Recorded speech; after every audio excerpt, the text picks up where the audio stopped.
ஆண்டாள் அழகரோட காதல் கதைங்கிறது பக்தி இலக்கியத்தில் வரக்கூடிய ஒரு சுவாரஸ்யமான பகுதி.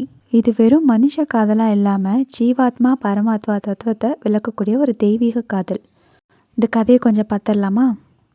ஸ்ரீவில்லிபுத்தூரில் பெரியாழ்வாரோட மகளாக வளர்ந்து வந்தவங்க தான் கோதை. அவங்களோட இன்னொரு பேர் தான் ஆண்டாள்.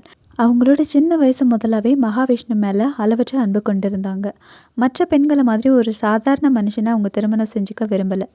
இறைவனுக்காக தொடுத்த மாலையை தான் அணிஞ்சு பார்த்து அழகு பார்த்ததுக்கு அப்புறம் தான் இறைவனுக்கு சமர்ப்பிப்பாங்களாம். அதனால தான் அவங்களுக்கு சூடி கொடுத்த சுடற்கொடின்னு இன்னொரு பேரும் இருக்குது. திருப்பாவை, நாச்சியார் திருமொழி ரெண்டுமே ஆண்டாளோடது தான். இந்த பாடல்கள் மூலமாக அரங்கனுக்கும் அழகருக்கும் தன்னோட காதலை தூது விட்டுருக்காங்க. மதுரைக்கு பக்கத்தில் இருக்க திருமாலிருஞ்சோலை, அதாவது அழகர் கோயிலில் இருக்கிற கள்ளழகரை மேலே ஆண்டாள் மிகுந்த பற்று கொண்டு இருந்திருக்காங்க.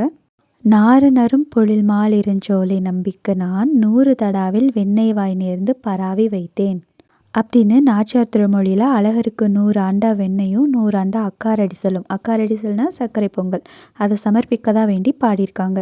ஒருவேளை அழகர் நேரில் வந்து இதை ஏற்றுக்கிட்டா தன்னோட காதல் நிறைவேறும் அப்படிங்கிறது அவளோட நம்பிக்கை.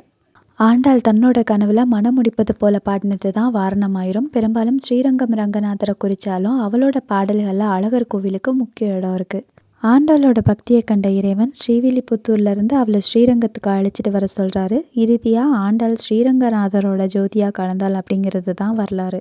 இருந்தாலும் அவள் அழகருக்கு நேர்ந்துக்கிட்ட 100 அண்டா வெண்ணையும் அக்கார அடிசலையும் அவளால் நேரில் வழங்க முடியலை. அது பல ஆண்டுகளுக்கு அப்புறமா ராமானுஜர் அந்த வேண்டுதலை நிறைவேற்றினாராம்.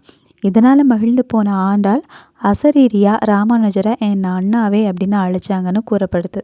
இன்றைக்கும் சித்திரை திருவிழா அப்போ மதுரையில் கள்ளழகர் ஆற்றுல இறங்குற நிகழ்வு நடக்கும்போது ஸ்ரீவில்லிபுத்தூர்லேருந்து ஆண்டாள் சொல்லி கொடுத்த மாலைன்னு சொல்லி அழகருக்கு அணிவிக்கப்படுது.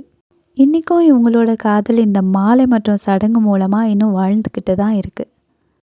இது மாதிரி கதைகள் தெரிஞ்சுக்க சேனலை மறக்காமல் சப்ஸ்கிரைப் பண்ணிக்கோங்க.